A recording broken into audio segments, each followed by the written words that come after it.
Мен Әмірдің әжесімін. Мен сіздерге базарлыққа мынандай ертегі кітаптар алып келдім. Үйге барған соң аталарыңа, әжелеріңе, мамаларыңа осы кітапты оқып беріңдер деп айтыңдар. Мына өте қызықты кітап. Зейіндерің ашылады.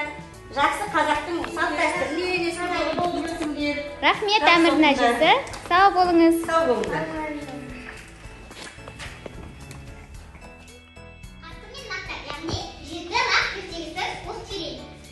Ертеде бір ешкі тоғайдан үй жасап лақтарымен соқ үйде тұрыпты.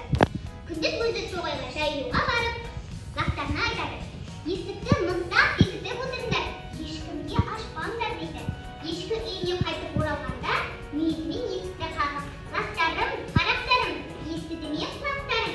Сүтін жинап келді де, еміп тойсын тамақтарым, аш есікті шырақтарым" деп айтады екен. Ешкі